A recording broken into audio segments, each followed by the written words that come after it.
Sit back, relax, and welcome to Reading Hours. Today's book is Walden by Henry David Thoreau. Please let us know in the comments from where you are watching, or if there is a book you want us to summarize in future. In the mid-19th century, amid the restless stirrings of an America poised on the brink of industrial expansion, a quiet rebellion was taking shape, one not marked by weapons or fiery speeches, but by silence, solitude, and simplicity.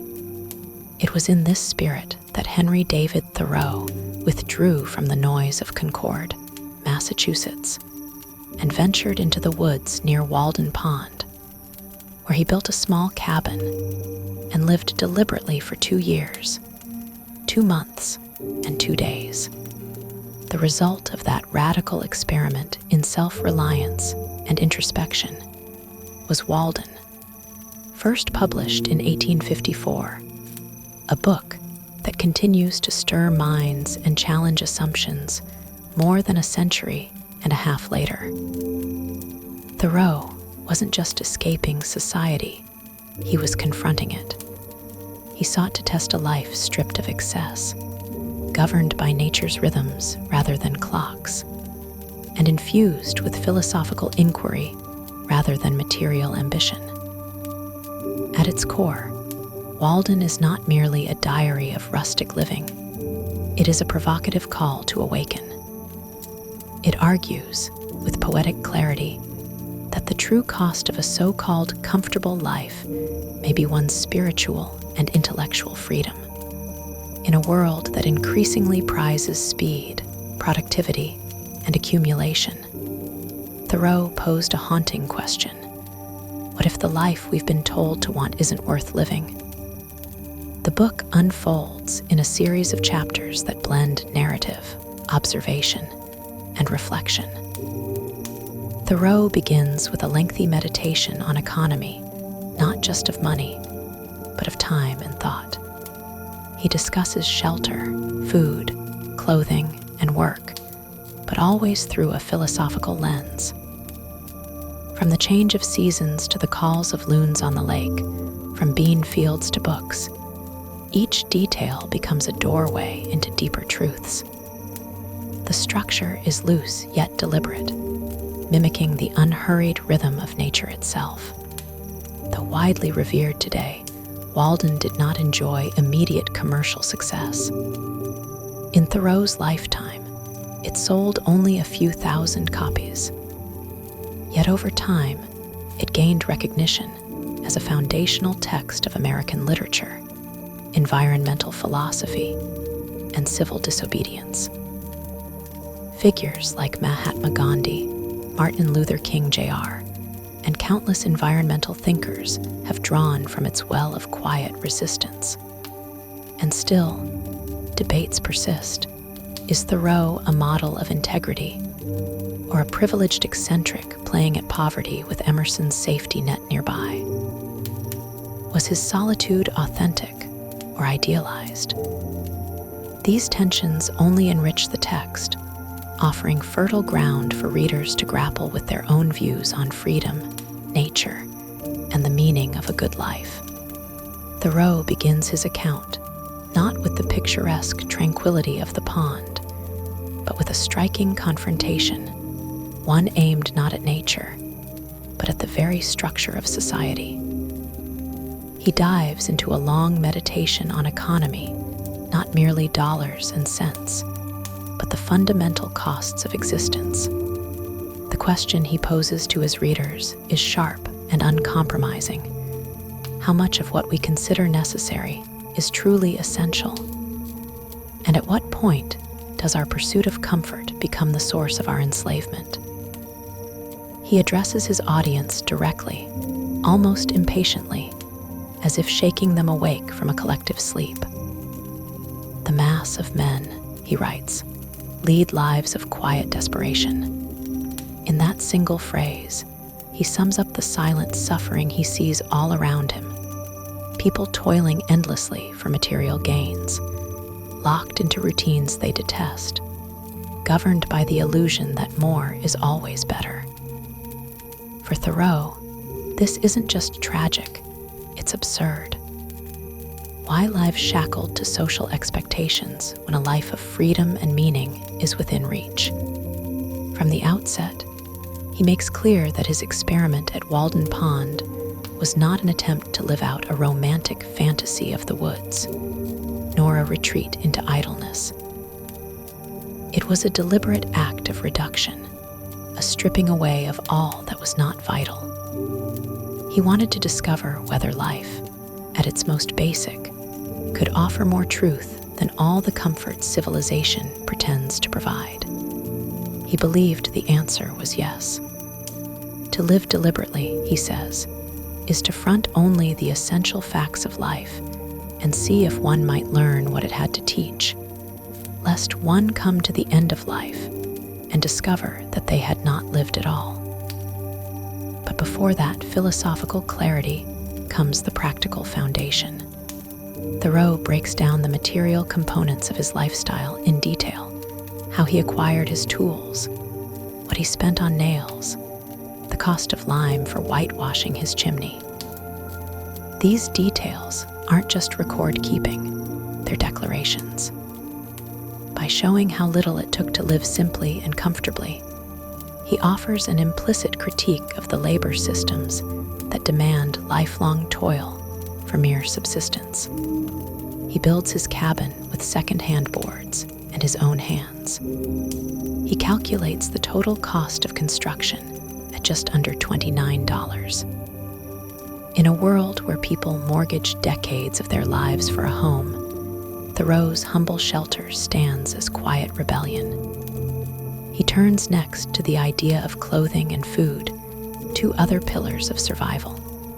Why, he wonders, do we dress with such concern for fashion, spending beyond our means for garments meant to impress others rather than serve ourselves? Why do we eat more for habit or indulgence than for nourishment? The result, he argues, is that we work harder to sustain lifestyles that are neither healthy nor satisfying. He's not advocating for starvation or rags, but for mindfulness, for choosing what serves rather than what enslaves. The chapter is long, discursive, and at times even pedantic, but always driven by a deep desire to awaken a kind of moral and spiritual clarity. Thoreau is not content to merely describe how he lived. He wants to explain why others should reconsider how they live. He challenges the institutions we take for granted: property, labor, education, and asks whether they actually serve the human spirit. He's especially critical of education that teaches Latin and Greek, but neglects how to truly think. He questions why we toil endlessly to accumulate what previous generations deemed necessary, instead of reimagining our needs from the ground up. Throughout it all, there's a sense of urgency. Thoreau is not writing for future historians or idle readers. He's speaking to the person trapped in the daily grind, offering a lifeline of clarity. His voice is forceful, but not without humor or humility. He admits his own inconsistencies and limitations, but insists that even small steps towards simplicity are worthwhile. He doesn't propose that everyone move to a cabin in the woods, but that each person reevaluate what truly matters. Beneath the economic analysis and philosophical probing lies something even deeper, a spiritual yearning.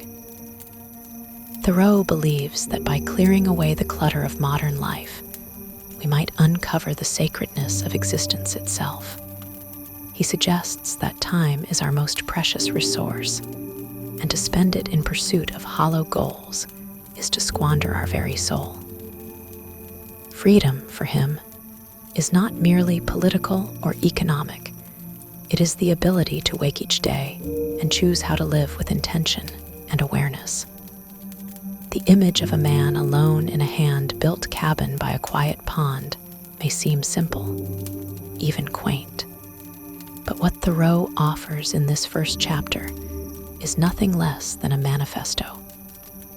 It's a call to radical self-sufficiency, to introspection, and to the rejection of inherited assumptions. He speaks not just of frugality, but of liberation, the kind that comes when one recognizes that so many of the chains we wear are of our own forging. As the seasons prepare to turn, and Thoreau settles into his new life by the pond, he has already laid the groundwork for what is to come. The land is still, the air sharp with purpose, and the reader is left with a challenge. Can one dare to live differently? Not in imitation, but in understanding. As the morning sun glints off the water, Thoreau's words echo not from the past, but as if from within us, asking whether we too might simplify, so that life does not pass us by unnoticed. The morning sun rises above the pines, its light casting long shadows across the pond, still as glass. In the quiet of early day, there is a kind of music, not in sound, but in rhythm. This is where he has chosen to live, on the edge of a modest lake in the woods of Concord, Massachusetts. But the real location, Thoreau insists, is not just in space. It is in the soul. To dwell deliberately is to inhabit not just a house, but a mindset. He didn't move to the woods simply for the sake of novelty. He went to live where he could see clearly, where the layers of custom and convenience could no longer obscure truth. He describes, with calm affection, the spot he selected, not too far from town, but far enough that visitors had to seek him with intention. His cabin, nestled among the trees, was less a retreat than a chosen vantage point from which to observe the world unfiltered. The pond, with its ever-changing surface and deep clarity, became both a mirror and a metaphor. It reflected the skies, the trees, and his own thoughts. It reminded him that beneath the surface of things, there is a stillness waiting to be touched. What he sought here, above all, was to live deliberately. The word echoes like a refrain, full of gravity and grace. To live deliberately meant to pare life down to its essentials, to eat when hungry, to work only as needed, to wake and sleep by the sun. No clamor of industry, no ticking of clocks or bustling of neighbors, just the pulse of the earth and the silence of the woods. He came to front only the essential facts of life, to see if life itself was sweet or bitter, empty or abundant. And if it turned out to be mean, at least he would have known it firsthand.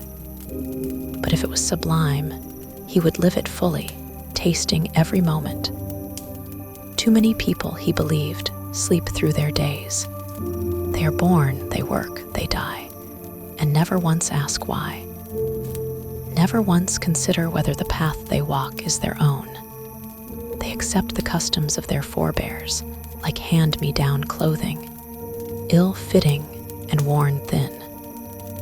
Thoreau wanted none of it. He had no desire to follow tradition for its own sake, nor to obey the noisy voices of progress that claimed faster was better, more was best. He would rather live simply and be rich in time than labor endlessly to be rich in things. And time, to Thoreau, was the true currency of life. He describes mornings at Walden with reverence as a sacred ceremony. Morning is when all things are possible, when the air is fresh with potential, and the mind, unclouded by habit, can glimpse truth. He bathed in the pond not just to clean his body, but to renew his spirit. In those clear waters, he found not only refreshment, but purpose. He urges others to treat each dawn as a kind of resurrection, a chance to begin again, consciously, courageously. The idea of simplicity threads through every paragraph like a whispered chant. Simplify, simplify, he says, almost pleadingly. The repetition isn't careless, it's intentional, like a bell rung twice to stir the soul. To simplify is not to abandon life's pleasures, but to choose them wisely. It is to remove the clutter, both physical and mental, that prevents us from seeing clearly. The clutter of gossip, of obligations that serve no higher aim, of things we acquire only to protect, repair, or display. He draws sharp contrast between life in the woods and life in town. In town, he says, men are like ants rushing about, burdened, consumed by petty tasks. They labor under the illusion that they are free, when in truth they are imprisoned by debt, social expectations, and the need for approval. In the woods, that illusion vanishes. There is no one to impress, no performance to maintain. Just the raw self, in communion with the world as it is. And yet, Thoreau's solitude is not lonely. Far from it. In nature, he finds company in every leaf and ripple. He listens to the wind in the trees as if it speaks in a language older than words. He watches the clouds drift across the sky and senses movement, not just in air, but in thought. The birds, the foxes, the fish, all go about their lives without worry, guided by instinct, by necessity. And he, in his humble dwelling, tries to do the same. Even his reading habits shift in this new environment. He reads not for distraction, but for insight. Ancient texts, sacred books, literature that stirs the intellect and aligns with the eternal. He is not interested in news or the gossip of the day. What value is there, he asks, in knowing the trivial affairs of distant places when we remain ignorant of ourselves? Better to read deeply, to think slowly, and to cultivate wisdom rather than information. He does not suggest that all must live as he does. His life at Walden is not a blueprint, but a provocation, a reminder that alternatives exist, that even within the constraints of society, one can choose to live more authentically, to notice more, to consume less, to rise early and listen, to sit by water and be still. These are not luxuries, he implies. They are necessities if we are to live well. And so the days begin to pass at Walden. The cabin stands quiet amid the trees. The pond reflects not only the changing sky, but the changing soul of the man who walks beside it. He has traded complexity for clarity, noise for silence, and in doing so, begun to rediscover what it means to be alive, not merely to exist, but to live with eyes wide open, in full awareness of the moment. Mornings at the pond stretch long and languid, the sun filtering through branches in dappled rays, dew still clinging to the leaves. Time here is not measured in hours, but in light and shadow, in bird calls and the slow drifting of clouds. The silence is not empty. It is layered, textured, and alive. In this silence, Thoreau listens not only with his ears, but with his whole being. There is a rhythm to nature, and in solitude, he begins to hear it. The rustle of a squirrel in the underbrush, the distant cry of a loon on the water, the occasional whistle of a train miles away, all become part of a grander symphony, one composed without conductor or score. He often sits for long stretches at his doorway, motionless, simply observing. The world reveals itself in quiet moments. Ants wage fierce battles in the dust at his feet, armies clashing with the intensity of empires. A hawk circles silently overhead, tracing invisible loops in the sky. The pond ripples ever so slightly, reflecting the trembling leaves of overhanging birches. These sights, these sounds, these small marvels, he does not take them for granted. Where others might rush past, absorbed in their own thoughts, he remains still, receptive. He finds in sound not a distraction, but a deep connection to place. The wind in the trees is a language older than speech. The distant rumble of thunder reminds him of nature's vast power. He learns to distinguish each birdsong, to track the seasons through the shifting timbre of the woods. The whistle of the Fitchburg train, though foreign to the forest, becomes a kind of punctuation in his days, an emblem of the world continuing beyond the trees. He hears it with curiosity, not longing. It reminds him that he has chosen another way. The human voice is rare here, but not absent. Occasionally, a woodchopper passes by, pausing to speak in plain, earthy tones. Thoreau listens to these men with interest, for in their simplicity he sees clarity. Their words are not clouded by vanity or pretense. They speak of weather and wood, of crops and roads. They speak from the body, not from books. And though he spends much time alone, Thoreau never feels isolated. The woods are full of presence, full of beings who live without complaint or confusion. They ask no questions of meaning, yet embody it completely. In solitude, he discovers abundance. He needs no society to feel connected, no conversation to feel heard. There is a richness in being alone with one's thoughts, in letting the mind wander as freely as a bird across the sky. He realizes that many people flee from solitude because they fear what they will find within themselves. But he embraces it. He welcomes the long, quiet hours as opportunities for clarity. He writes, he reads, he tends his bean field. He walks in the woods with no destination but wonder. The nights are even more profound. As darkness falls and the stars emerge, he sits by the pond, wrapped in the hush of evening. The moon rises slowly, casting silver light on the water. In those moments, he feels no separation from the world. He is not a man observing nature, he is part of it, as much a creature of the forest as the owl or the fox. His breath becomes one with the wind. His thoughts dissolve into the rustling leaves. There is no loneliness here, only presence. He writes that he has never found a companion so companionable as solitude. It is not a rejection of people, but a reclamation of self.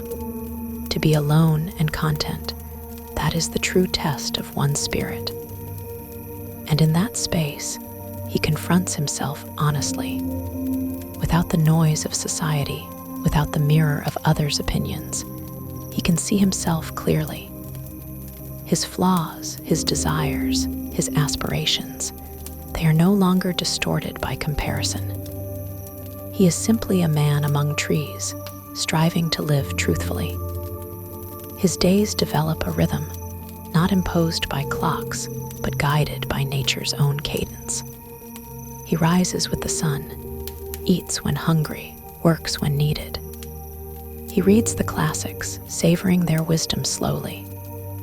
He walks often, letting his feet lead him along forgotten paths and through sun-dappled meadows.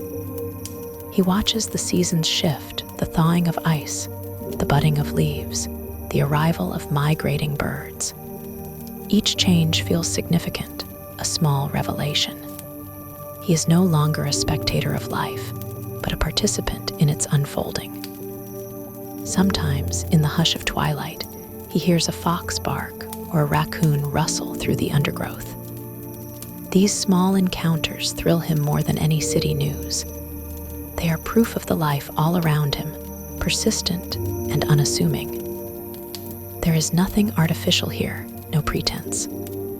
Only the honest work of survival, the quiet pulse of existence. He begins to feel that much of what society calls progress is simply distraction.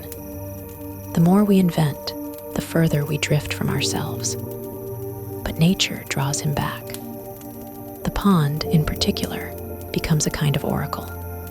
Its surface reflects not only the sky, but his own state of mind. When it is still, he feels peace. When it is stirred by wind, he reflects on change. It teaches him that clarity comes not from force, but from stillness. That depth is revealed only when the surface is calm.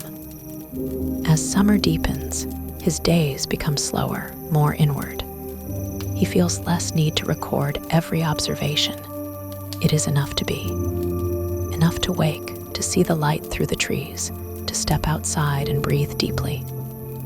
He is living deliberately now, not just in theory, but in every gesture.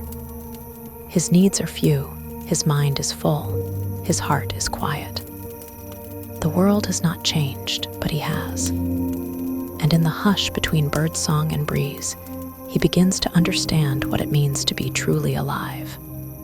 Despite his retreat from the rhythms of society, visitors still find their way to the little house by the pond. They arrive without invitation, drawn not by advertisement, but by some wordless rumor, a curiosity carried on the breeze. Some are neighbors who happen by. Others are wanderers, children, or even the curious souls of Concord, looking to understand this strange man living alone in the woods. They come and go like seasons, brief, unhurried, and in their own peculiar ways, each one leaves a subtle imprint on the narrative of his solitude. He welcomes these visits without expectation. They do not interrupt his solitude, but rather shape its boundaries. Some bring news from the town, fragments of politics, gossip, or misfortunes, but Thoreau listens without becoming entangled. He regards the stories with a kind of amused distance, as though watching a stage play from far up in the balcony. The world has not vanished. It is simply quiet now, muted by distance and filtered through trees. Among the most frequent visitors are children, their faces fresh with wonder. They don't question the meaning of solitude or philosophy. They come with eyes wide and hands eager to touch, to play, to ask simple, profound things. Their laughter rings out like birdsong, momentarily scattering the silence. And then, like the birds, they vanish into the woods again. These moments remind him that the truest connection is unspoken and effortless. A child's presence brings a different kind of stillness, one that feels alive. Some visitors speak of the discomfort of being alone, of needing constant activity or conversation. He listens politely, but wonders silently how many truly know themselves when they are not distracted by others. In solitude, there is no mask, no script, just the self, naked, unadorned, and often unexamined. His guests return to town with their stories of the hermit in the woods, but few, he suspects, understand the richness of the life they have glimpsed. He spends much of his time tending a bean field he has planted by hand. Long rows stretch under the sun, each seed placed in soil with care, each sprout a quiet act of defiance against modern haste. He labors with a patient rhythm, guided not by profit but by principle. The work is honest. It grounds him, literally and spiritually, connecting thought to action. As his hoe moves through earth, he muses on mythology and agriculture, on how ancient men, too, bent their backs to soil while pondering the stars. His bean field becomes a symbol of balance between body and mind, between toil and contemplation. Though others might see farming as lowly or repetitive, he sees poetry in the pattern, music in the movement. His harvest is modest, but rich in meaning. These beans will not bring him wealth, but they sustain something deeper, a feeling of sufficiency, of having exactly what he needs and no more. Sometimes he walks into town, crossing the threshold between wild and civilized like a shadow slipping between worlds. The village of Concord is familiar, but now it feels foreign. The pace is hurried, the air thick with pretense. People speak quickly, act quickly, judge quickly. He notices how many walk with eyes turned downward, lost in errands or debts or disputes. In these moments, the woods feel like a different planet, one unspoiled by frenzy. Yet he does not hold contempt for the town. He simply sees it clearly, stripped of illusion. He buys nails, perhaps a newspaper, nods to familiar faces, then slips away before the noise clings to him. He learns to take only what he needs from civilization and carry nothing unnecessary back to the forest. The longer he stays at Walden, the more he understands that simplicity is not deprivation, but freedom. Evenings descend like gentle tides, washing away the dust of the day. He returns from the village and listens once more to the frogs in the marsh, to the wind brushing pine needles. He finds that the fewer possessions he holds, the more he is able to feel. A man cannot taste the sweetness of life while his mouth is full of ambition. In the quiet, each sound becomes sacred, each smell intoxicating. The scent of wood smoke, the earthy perfume after rain, the crisp breath of winter's approach. These are the treasures no currency can buy. At night, when the fire burns low and the stars reclaim the sky, he reflects on the choices that brought him here.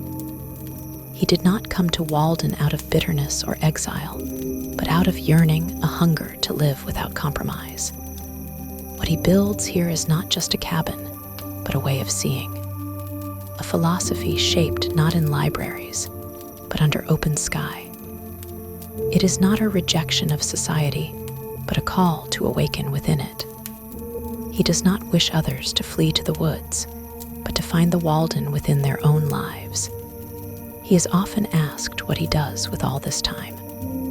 People cannot fathom the idea of stillness without boredom, but he is never bored. To watch a single tree for an hour is to witness an epic. To trace the path of a beetle is to travel the world. His days are filled with the richness of attention. He does not escape life, he goes deeper into it. This chapter of his experience becomes a quiet rebellion, a gentle refusal to accept that life must be hurried, loud, or grand to be meaningful. He proves through action that there is a kind of wealth that grows in silence, a kind of joy that requires no audience. Each morning he wakes not to an alarm, but to the light through the trees. And each night he sleeps not with regret, but with peace. And as the seasons begin to turn, as the shadows grow longer and the wind shifts, he senses the change not with dread, but with awe. Nature moves, and so must he. But for now, he remains by the pond, hands calloused from work, eyes open to wonder, heart uncluttered by desire. He is alone, but not lonely. He is silent, but not empty. He is present in the deepest, most sacred sense of the word.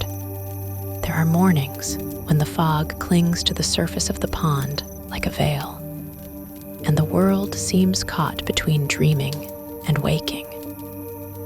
In these moments, solitude feels less like a condition and more like a state of grace. It is not loneliness, but communion, a quiet connection with everything that breathes and grows.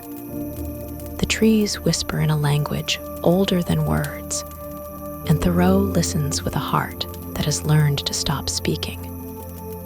Solitude, he discovers, is not the absence of society, but the presence of self. To be alone is not to be forsaken, but to return, to step back into one's own soul after wandering the noise of others. He feels more deeply connected to humankind when he is alone than when surrounded by chatter and ceremony. There is no shame in loving one's own company. The woods have taught him that. On some days, he watches the rain fall for hours, never tiring of the delicate patterns it etches into the earth. The roof of his cabin, though simple, holds steady against the storm, and the sound of drops tapping wood becomes its own kind of music. Inside, a small fire crackles. He sits in stillness, reading or writing or simply existing. He does not fear the hours. He does not beg for them to pass. They belong to him, and he to them. The animals are his neighbors. The squirrels scurry along the branches above his head. The birds arrive with the dawn, announcing the day with their trills and warbles. He speaks to them not with words, but with patience. They do not ask anything of him, nor he of them. In their presence, he is reminded of how little is needed to live fully. A squirrel requires no bank, a bird no applause. They exist without vanity, without regret. In their simplicity, they are wiser than most men. He watches ants battle beneath a rotting log, tiny legions warring over territory, their bodies clashing like ancient empires. The spectacle is microscopic, but to him, it is no less epic than any myth of gods and men. Nature, he realizes, reflects all human struggle. The same hunger, the same instinct for dominance, the same desperate pursuit of survival. It is all here, only smaller, quieter, humbler. At times he sees a loon on the pond, its sharp cry echoing through the trees. Sleek and elusive, the bird dives beneath the water before he can approach, resurfacing at unexpected distances. It toys with him, a wild spirit refusing capture. He admires its independence. It is a symbol of what he has come here to seek, not freedom in defiance, but freedom in being. The loon lives by its own rhythm. So does he. As autumn approaches, the air shifts. Mornings become brisk. The trees turn gold and crimson, and the pond itself seems to deepen in color. He prepares for the cold, gathering firewood, sealing drafts, storing what provisions he needs. The work is honest and satisfying. There is nothing abstract about staying warm. It is a need older than philosophy, and fulfilling it reminds him of how little is truly required. He builds up his chimney, constructs a hearthstone, and watches his small cabin transform into a refuge against the coming frost. There is comfort in that transformation. He sees how even a temporary dwelling can become a home, not because of its luxuries, but because of the care invested in it. The warmth from his hearth is not just heat. It is proof that effort has meaning, that self-reliance is not a punishment, but a quiet triumph. Though he has left the structured world, he still contemplates its systems from afar. He reads the newspapers and listens to the distant echoes of politics, war, and industry. The noise of it all reaches him like a fading drumbeat, but it no longer stirs his blood. The urgency that consumes townsmen now seems absurd. What is gained by rushing? What is won in conquest if peace is lost in the process? He has found, in the silence of the forest, an answer they have not yet asked. The colors of the changing leaves strike him with their ferocity. Reds and oranges blaze like bonfires against the gray sky. Even in decay, nature celebrates. Nothing dies without beauty. The fall teaches him that all things move in cycles, not just seasons, but thoughts, moods, even life itself. There is no need to fear the turning. One must only learn to turn with it. The cold intensifies. Frost laces the ground, and the pond grows stiller, darker. His days shorten, but they do not lose their richness. If anything, the scarcity sharpens his senses. He eats more simply now, relishes the bite of cold air on his cheeks, listens for the faint rustle of animals preparing for winter. He becomes aware of every sound, every motion. Life, reduced to essentials, becomes vivid again. At night, as the fire crackles and the stars shimmer beyond his small window, he reflects on what this life has given him. Not security, not wealth, not even comfort in the usual sense, but clarity. The woods have stripped away the excess. In their silence, he has heard his own thoughts clearly for the first time. In their solitude, he has found a belonging that cities never offered. He does not claim that this way of living is for everyone. He does not preach the abandonment of community or ambition. Rather, he invites reflection. He challenges the assumptions that drive men to endless labor, to accumulation, to distraction. He suggests, gently but firmly, that there is another way, a slower, deeper, truer way. Not away from life, but into it. And so he sits by the window, wrapped in a coarse blanket, watching the last leaves fall.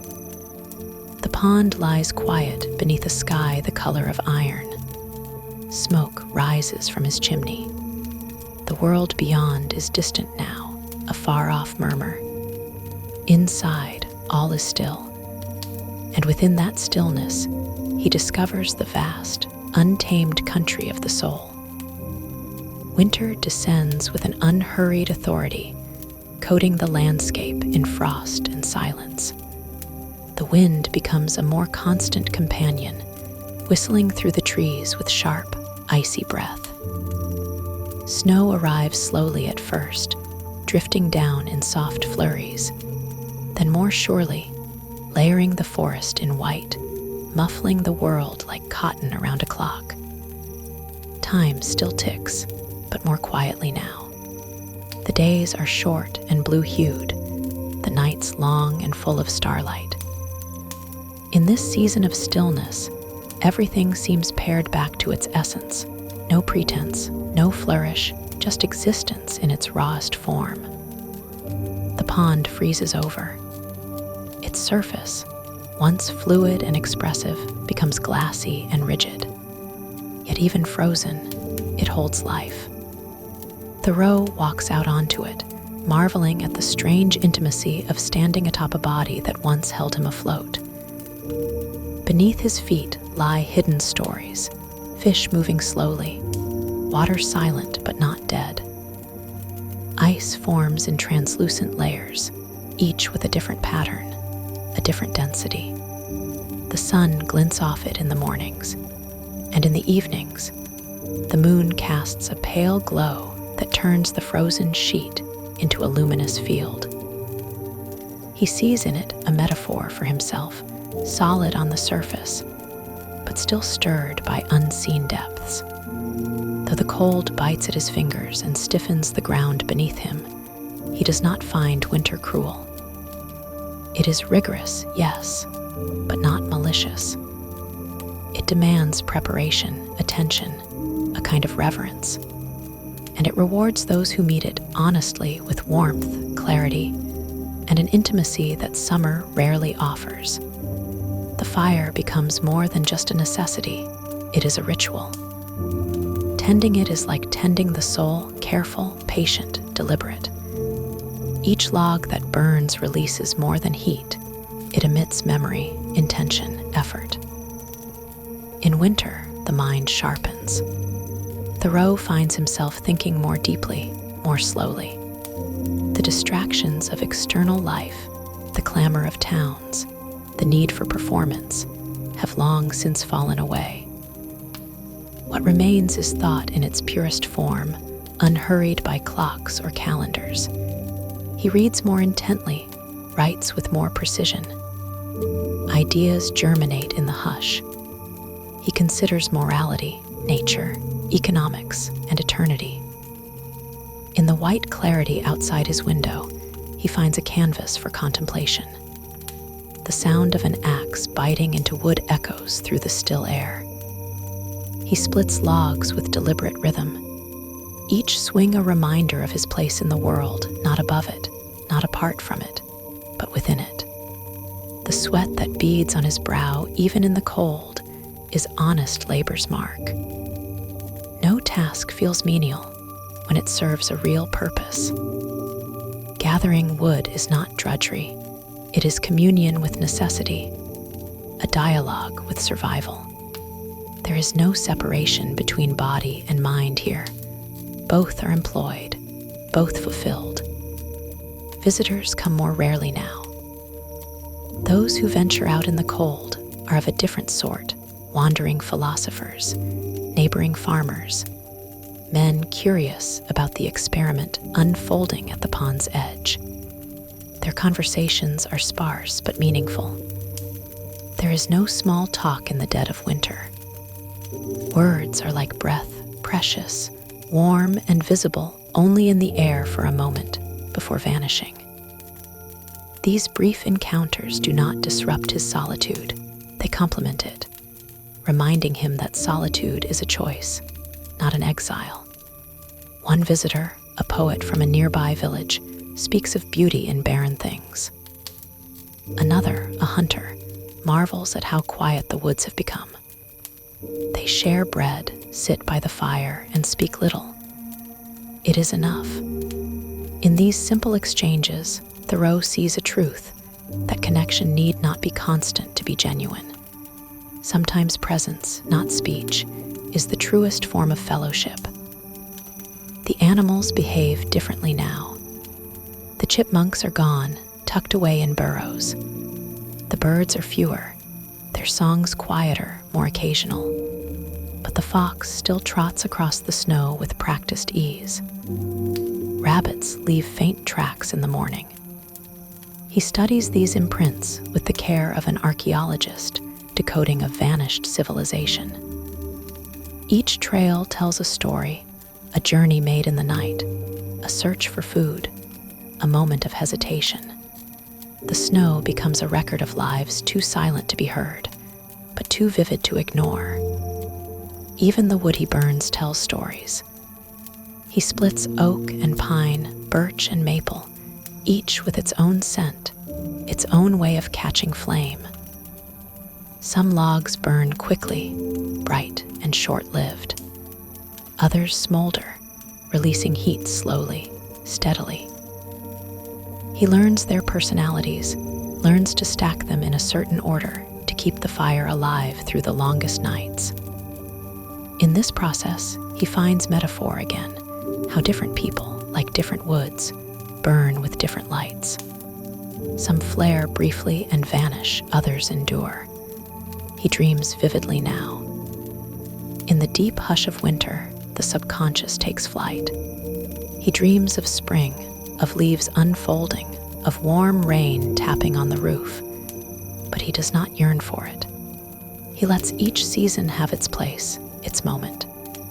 He understands, more fully with each passing day, that life is not a race towards some perpetual summer. It is a cycle, and each part of it is sacred. Winter makes truth visible. It strips the forest of decoration, revealing the stark bones of trees, the true shape of the land. Without leaves to hide behind, each tree stands in honesty, flawed, asymmetrical, beautiful. In this, Thoreau sees a model for living. To be stripped of pretense is not to be exposed, but to be revealed. There is a dignity in bareness. He learns to listen to the silence. Not the silence of absence, but the silence of fullness, the kind that comes when the world is resting, when even thought is hushed. He feels himself drawn closer to something vast and unnamed.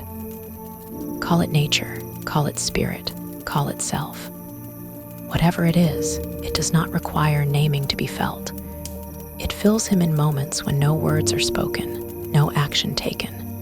Just breathe, just awareness, just being. And so the days pass, not in haste, but in depth. The snow deepens, then slowly begins to soften. The wind loses some of its edge. The pond, still locked in ice, holds the memory of motion beneath. Change is coming, but for now, there is peace. Not the peace of still waters, but the peace of knowing one has come close to the source of things. And in that closeness, there is a warmth that no fire can match. The thaw begins not with fanfare, but with small, almost imperceptible signs. A drip from the roof at midday, the softening of snow underfoot, a darkening patch on the pond's surface where ice begins to retreat. In these modest transformations, Thoreau finds profound meaning. The forest, which has stood rigid and soundless under winter's command, now exhales slowly, tentatively, as if uncertain the long frost has truly ended. The sun hangs longer in the sky, its light more golden, more generous. Shadows shift in angle. Birdsong returns, hesitantly at first, then with greater conviction, as if nature herself is relearning her own voice. These first notes of spring stir something in Thoreau. The isolation of winter had not been lonely, but it had been deeply interior. Now, a gentle pull tugs him outward again. He steps outside one morning and notices a single, determined bud pushing through the soil near his doorstep. It is not grand or dramatic, just a green shoot with no audience. But it feels like a miracle. It reminds him of the quiet persistence of life, its refusal to remain still for long. Life is always rehearsing for its next act, even beneath a frozen stage. The pond begins to release its icy armor. The edges fracture into jagged mosaics that glint like broken glass. Then, as if in surrender, the center softens. One day, he stands at the edge and hears a deep, resonant cracking, a sound like the earth itself stretching after a long sleep. Beneath the surface, water begins to stir. Ripples form where ice once stood firm. The great awakening has begun, not with noise, but with rhythm, with cadence. Thoreau watches, spellbound, as the world reassembles itself. With the changing season, his routines shift too. No longer pressed by the urgency of warmth, he lingers outside longer, wanders farther. The woods that had seemed skeletal in winter now begin to fill in, first with the pale blush of saplings, then with a chorus of leaves unfurling in slow, measured spirals. The ground softens underfoot, damp with meltwater. Streams gurgle back to life. The air smells different, earthy, alive, full of possibility. It is not just a shift in weather, but in tempo. Time itself seems to breathe differently in spring. Thoreau kneels often to study the soil, the moss, the fragile traces of insect life re-emerging. He notices how the ants rebuild their tunnels, how birds gather twigs for nests. He watches squirrels darting through branches, their energy renewed. Every creature is busy now, and yet nothing feels rushed. Spring teaches him that movement need not be frantic to be purposeful. The world awakens not with panic, but with grace. He reflects on the cycles that govern all things. The seasons, yes, but also human seasons. Youth and age, solitude and community, labor and rest. In nature's transformations, he sees mirrored the inner transformations of the soul. Just as the land must freeze and thaw before it can bloom, so too must the self retreat and emerge in its own time. He thinks of those who rush through life, afraid to pause, afraid to be still. What they miss is this rhythm, the quiet knowledge that everything, even the heart, has seasons. The village begins to stir again. Farmers return to their fields. Children appear on the roads, their laughter echoing through the trees. Smoke rises from chimneys not out of necessity now, but out of comfort. Occasionally, someone from the town walks the path to his cabin, surprised to find him still there, still content. They ask if he is lonely, if the long winter wore on him. He smiles and shakes his head. He did not endure the winter, he lived it. And now he welcomes spring not as a savior, but as a friend returning from a long journey. One day he hears the call of the loon again, wild, echoing, free. The bird returns to the pond, skimming its surface with fierce grace, disappearing and reappearing with impossible agility. Thoreau watches, delighted. The loon is a symbol to him, a creature unbothered by rules or routine. Its cry pierces the calm, not in disruption, but in celebration. It is nature declaring itself alive again. He follows the bird's movements, its dives and sudden bursts of flight, and finds in them a lesson. There is joy in unpredictability, in spontaneity, in not knowing the next turn. He begins to fish again, not for sustenance alone, but for meditation. Casting his line into the cold, clear water, he feels the gentle tug of patience. Some days he catches nothing, and that, too, is enough. It is not the fish, but the act that nourishes him. To sit in stillness, to observe the ripples, to feel the sun on his face, these things, once considered idle, are now sacred. He wonders how much of modern life is built on the fear of stillness, of being alone with one's thoughts. As the trees leaf out in full, the landscape becomes unrecognizable from the frozen world it was just weeks before. The cabin is now surrounded by green, a fortress of foliage, alive and breathing. The path to town becomes a corridor of light and shadow. Flowers push through cracks in stone. Vines curl around fence posts. Life crowds every corner, unapologetic in its abundance. He is no longer just a visitor here, he is part of this place. The forest knows him now, the sound of his footsteps, the scent of his clothes, the rhythm of his days. The animals do not flee as they once did. Even the birds seem to sing differently when he approaches. This acceptance is unspoken, but deeply felt. It is the reward not of conquest, but of quiet companionship. And as he sits one evening, watching the last light scatter across the pond's newly opened surface, he realizes that spring is not only a season of beginning, it is a season of remembering. The earth remembers how to be soft. The trees remember how to grow. And he, too, remembers something essential, that life, when stripped of noise, is luminous. That meaning is not found in constant motion, but in returning again and again to the simple truths buried beneath the surface. The days grow longer still, stretching into golden evenings where the sun lingers over the pond as though reluctant to leave. The surface of the water, once covered with glassy ice, now gleams with the gentle flutter of wind-kissed ripples. Thoreau finds himself walking farther, with no destination but movement itself. The forest paths seem to change daily, as if the woods are reconfiguring themselves in real time. Each bend holds a new bloom, each clearing a new scent. Life hums on all sides. In this symphony of renewal, he becomes both audience and instrument. He begins to reflect on the way people relate to nature, or rather, how rarely they do.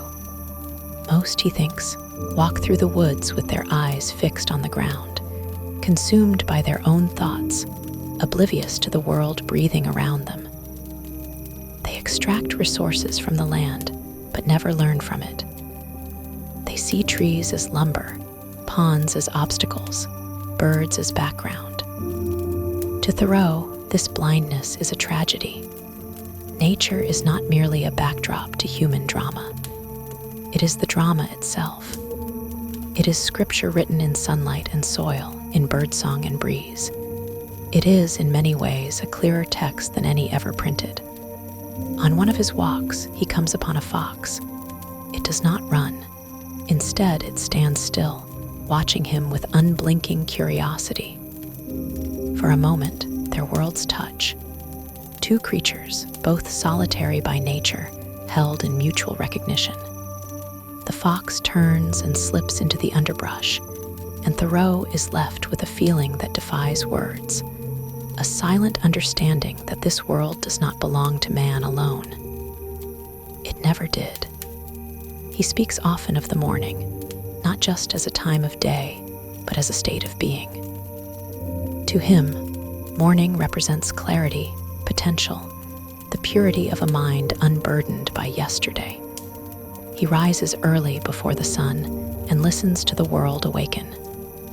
The rooster crows in the distance. A soft breeze stirs the leaves. Somewhere, a woodpecker drums out its rhythmic greeting to the day. These moments, before thought takes over, are sacred. In them, he finds not just peace, but revelation. The day does not begin with clocks or schedules, but with attention, with simply being present. He draws water from the pond, cooks his modest meals, and tends his beans. But even these mundane acts are infused with thoughtfulness. He does not toil mindlessly, but engages in every action with deliberate awareness. His economy is not one of profit and loss, but of meaning and necessity. He measures wealth not in coins, but in time, in freedom, in the richness of unbroken thought. What others discard as idle, he embraces as essential. Visitors still come, some out of curiosity, some out of concern. A few stay long enough to listen. Thoreau welcomes them, but he does not bend his solitude to suit them. He speaks plainly, often challenging them with questions rather than answers. Why, he asks, do they work so hard for things they do not need? Why do they live lives designed by others, moving to rhythms not their own? Some laugh uncomfortably, others grow defensive. Few return. Yet he plants these questions like seeds, trusting that they may take root someday. Children, however, are different. They visit often, unburdened by philosophy or pretense. They ask him about frogs and dragonflies, about firewood and fishing. They speak in wonder, not judgment. He enjoys their company because they are not yet trained to ignore the world. They see what is in front of them and ask why, not how much. In their eyes, the woods are not wilderness but wonderland. They remind him of who he was before the noise began. One evening, he sits on the threshold of his cabin and watches the stars emerge. First one, then another, then 1,000. The night air is cool, fragrant with pine. The sky stretches overhead, immense and unconcerned with the small affairs of man. Thoreau feels himself shrink and expand at once. He is no longer merely a body in the woods. He is a consciousness suspended between earth and sky, part of a vast and intricate web of life, thought, and time. The silence around him is not empty but full, alive with meaning, if one knows how to listen. He contemplates time, not as a straight line, but as a cycle. In the forest, nothing is ever truly lost.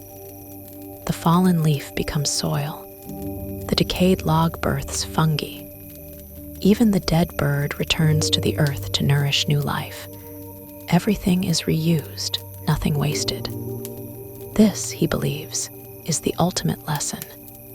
Humanity insists on progress, always forward, never back. But nature teaches a different wisdom, that life is circular, that endings are beginnings in disguise, that death is not a wall but a door. He thinks often about the choices that led him here, The rejection of convention, the embrace of simplicity, the stripping away of all that was unnecessary. It was not an escape, but a return to the self, to the real, to a life unmediated by institutions and expectations. He does not romanticize poverty or pretend that hardship is noble. But he does believe that the pursuit of more and more things, more status, more distraction, has dulled the senses and warped the soul. One morning, he watches a hawk glide across the pond, its shadow trailing over the water like a silent companion. The bird moves without resistance, guided not by effort, but by instinct. It does not question its place or its purpose. It simply moves in harmony with what is. Thoreau envies that freedom, not of movement, but of mind. He believes humans possess the same potential, if only they could unlearn their fears. As the days drift into summer, the pond warms, reflecting the sky in sharper colors. The frogs return in chorus, the dragonflies dance above the surface, and the air hums with unseen life. Thoreau feels a deepening of his connection to it all. He is no longer a man observing nature. He is a participant, a member of the living community. His thoughts do not rise above the trees, they rise with them. He sees no hierarchy here, no dominion, only interdependence. He is reminded, as always, that what he seeks cannot be found in noise or novelty. It is in stillness, in simplicity, in stepping outside the machinery of culture long enough to remember what it means to be fully human. And in that remembering, he rediscovers not just nature, but something far more elusive, himself. The months slip by with a soft ease, each day filled with the endless renewal that only nature can offer. It is a cycle without haste or interruption. Thoreau, too, slips further into the rhythm of this new life, his body and mind now fully accustomed to its simplicity. The days are spent in quiet reflection, in small physical labors, and in the steady communion with the surrounding woods. Yet even in this solitude, he begins to perceive the ever-present hum of human civilization, its demands, and its impositions. It is a hum that, while distant, never fully fades. One of the things Thoreau continually wrestles with is the idea of living in society while yearning for solitude. The tension between these two forces is a constant theme of his life at Walden Pond. He speaks often of the impulse to escape the noise of the world, to retreat into nature and silence. And yet, the world will not let him go. People visit him. They write to him. They ask him questions that reveal how deeply they misunderstand what he has undertaken. They do not understand that his experiment is not about rejecting the world, but about clarifying his relationship with it. His critique is not against humanity, but against the hollow demands of a life that has lost its connection to the natural, to the essential. When people come to Walden, many arrive seeking answers that Thoreau does not have. They ask him to explain the meaning of his life in the woods, to give them a simple answer that will absolve them of their own burdens. But Thoreau is not in the business of giving answers. He is in the business of asking questions, and more importantly, of showing others how to ask the right questions of themselves. He challenges them not to follow his path, but to walk their own, to seek a life of genuine reflection, not one dictated by the demands of others or by society's endless pursuit of progress. Thoreau acknowledges that society often demands conformity, a smoothness of life that denies the jagged edges of the human experience. It asks individuals to suppress their true selves in favor of a collective identity, But in nature, he finds no such demand. The trees do not grow the same. The birds do not sing the same tune. Even the wind, as it moves through the forest, is never quite the same. There is no pressure here to be anything other than what one is.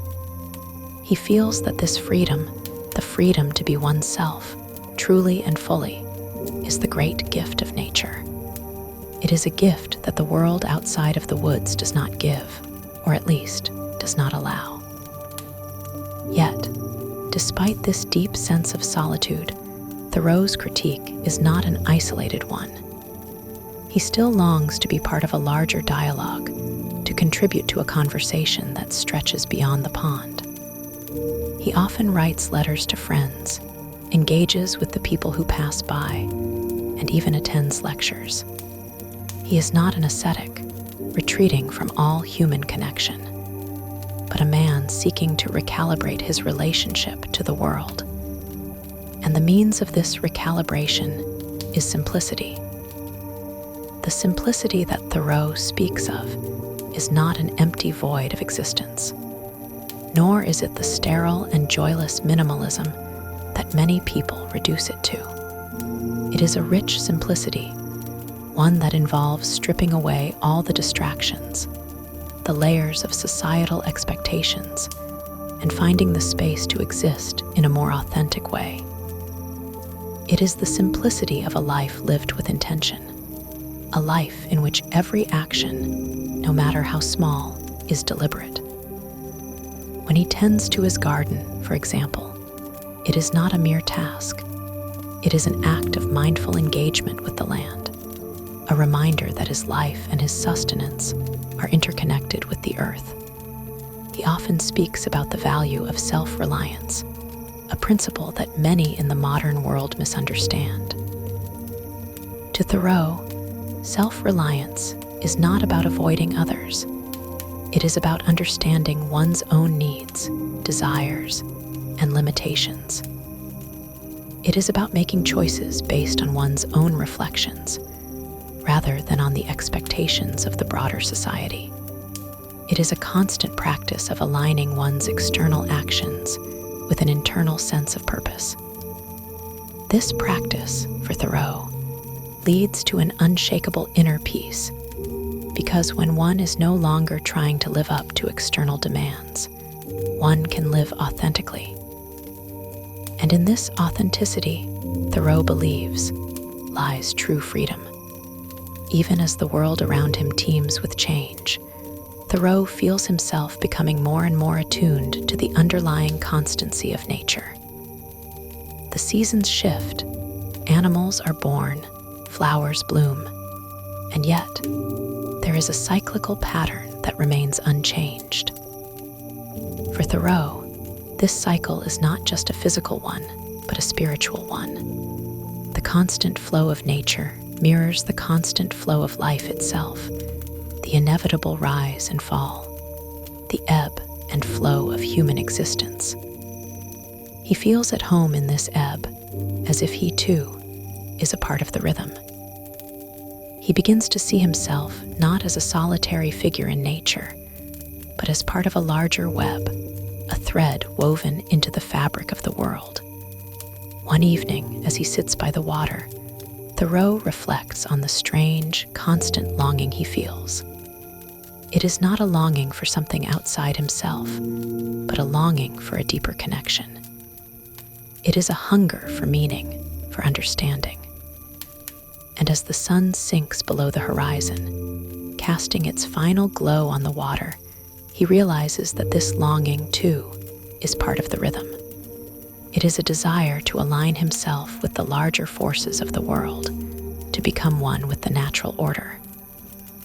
And he knows, in this moment, that he is closer to this union than he has ever been. Yet, even as he finds this deep peace, there is a still, quiet discomfort, a dissonance that arises when he thinks of the world beyond the woods. He realizes that not everyone can, or should, live like he does. His experiment, though personal, is not a universal prescription. He does not want to be an evangelist for wilderness or for retreat. What he seeks is not a new form of social order, but a new form of individual freedom. And in this, he sees the profound wisdom of solitude.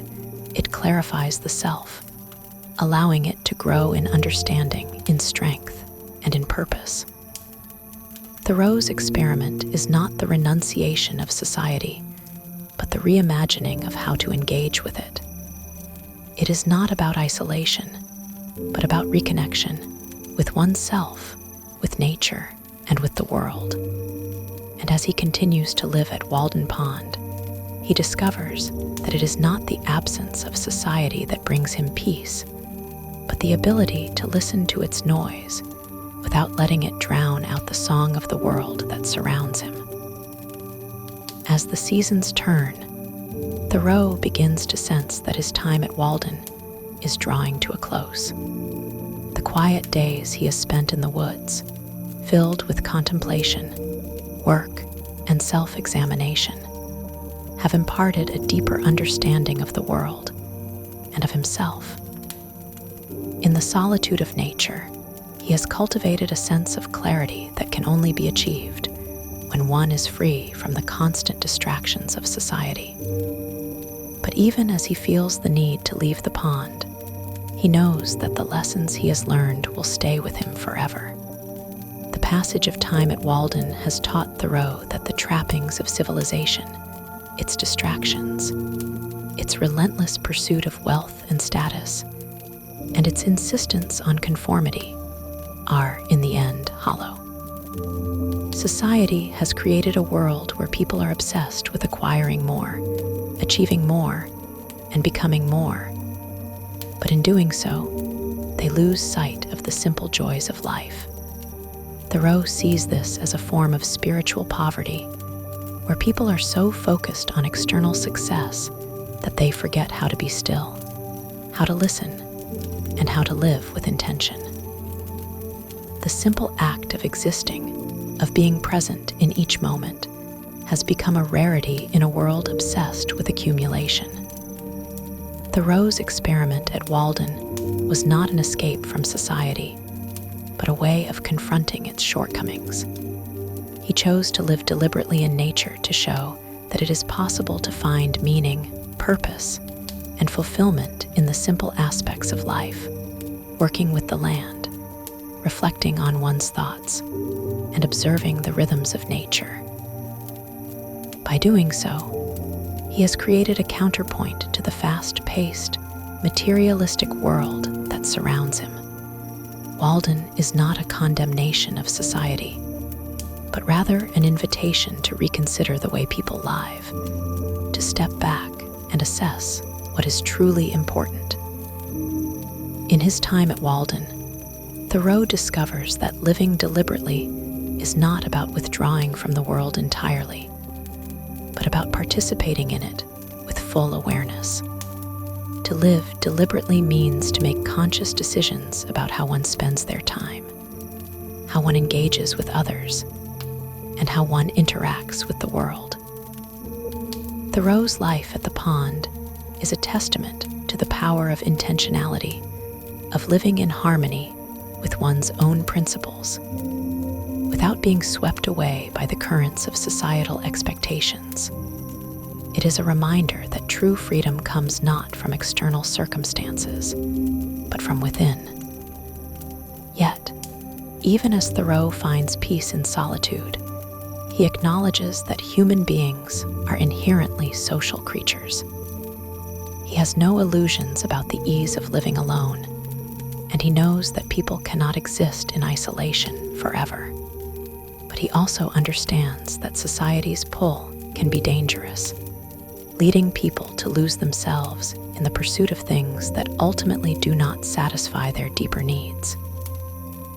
There is a balance to be struck between independence and connection, between self-reliance and social responsibility.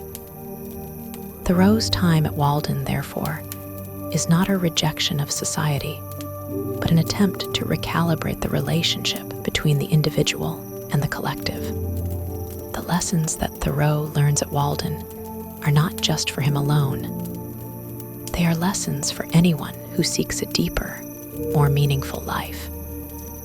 In a world filled with noise and distraction, it can be difficult to hear one's own thoughts, to understand one's true desires, and to pursue a life that is truly one's own.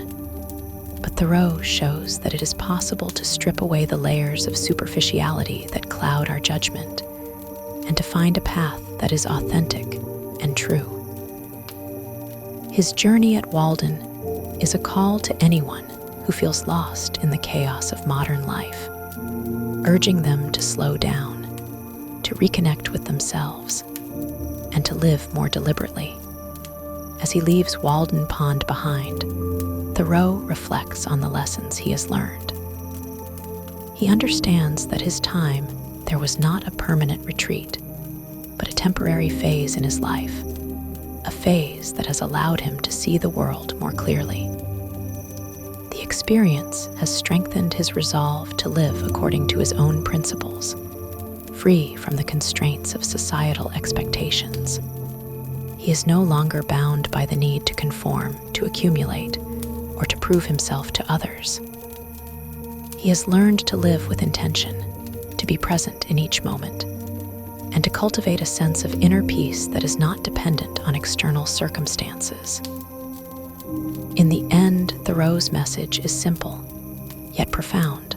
Life is not about what we have, but about how we live. It is about finding meaning in the everyday, in the small tasks that make up our lives, and in the quiet moments of reflection that allow us to connect with our deeper selves.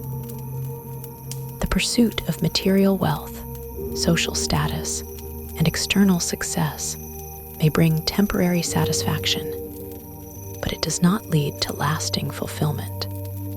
True fulfillment, Thoreau argues, comes from living with intention, from engaging with the world in a way that is authentic and true to oneself. The legacy of Walden lies not in its critique of society, but in its call to action. Thoreau's experiment at Walden Pond is an invitation to each of us to live more consciously, more deliberately, and more fully. It is a challenge to examine our own lives, to ask ourselves whether we are living in alignment with our deepest values, and to take steps to create a life that reflects those values.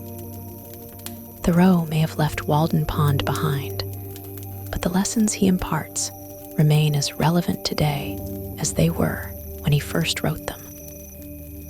Ultimately, Thoreau teaches us that the quietest, most solitary moments can lead to the greatest discoveries. By looking inward, we can find the clarity we need to navigate the complexities of the world around us. In the end, it is not the external world that defines us, but our internal world, the thoughts we think, the values we hold, and the lives we choose to lead. Thoreau's time at Walden was a journey to discover this truth, and it is a journey that each of us must undertake in our own way.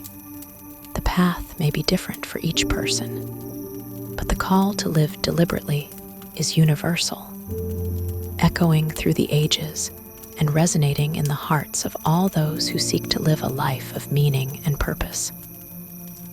As we reach the end of Thoreau's Walden, we are left with a powerful reflection on the importance of simplicity, self-reliance, and conscious living. Thoreau's time at Walden Pond, while marked by solitude and introspection, was not simply an exercise in isolation. It was, rather, a profound experiment in discovering how one can live fully by embracing the quiet moments, shedding the unnecessary burdens of society, and reconnecting with the very essence of life itself. Thoreau's decision to live deliberately free from the distractions and constraints of modern civilization was a radical choice. In a world that constantly demands more from us, where success is often defined by material accumulation and social status, Thoreau took a step back to ask, what does it truly mean to live a meaningful life? His answer, through his reflections at Walden, was that meaning is found not in external pursuits, but in our internal connection with nature, our conscious decisions, and our pursuit of a life aligned with our values. His journey was not just one of self-discovery, but of teaching others to question the patterns of life that often go unquestioned. He believed that most people live on autopilot, driven by the expectations of society, without ever stopping to ask if that is the life they truly want. The lessons that Thoreau imparts are not just for those seeking a life of solitude, but for everyone, urging them to reevaluate their daily choices, their relationship with the material world, and their deeper spiritual and personal needs. Walden remains as relevant today as it was in Thoreau's time.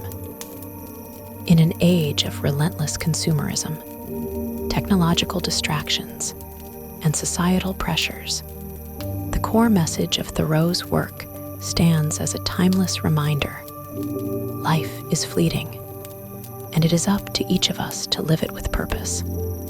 Thoreau teaches us that we must not be afraid to seek out moments of stillness, to retreat into nature, and to cultivate a life that is rich in meaning, even if it appears, on the surface, to be simple or unconventional. At its heart, Walden is a philosophical manifesto for a life well lived. It encourages us to think deeply about our place in the world, our relationship with nature, and the way we spend our time. It reminds us that true wealth is not measured by what we own, but by how we live. Thoreau's message is clear. Living deliberately is not a luxury. It is a necessity if we are to live authentically and with purpose. As we reflect on Thoreau's time at Walden, it is clear that his time there was not simply an escape from the world, but a reimagining of how to engage with it. Through his time in the woods, he shows us that in order to truly live, we must first be willing to let go of the distractions and pressures that prevent us from seeing life clearly. His lessons are as much about the world we leave behind as they are about the world we must learn to inhabit with intention and awareness. In the end, Thoreau leaves us with a call to action, to live consciously, to embrace the simplicity of nature, and to create a life that is deeply in tune with our inner selves. He challenges us to question the assumptions that govern our lives and to choose for ourselves a path that is true to our deepest desires. His experiment at Walden may have been his own, but its lessons are universal, calling on each of us to live a life of purpose, simplicity, and authenticity. As we close the pages of Walden, we are left with the lingering question: are we living as deliberately as we could be?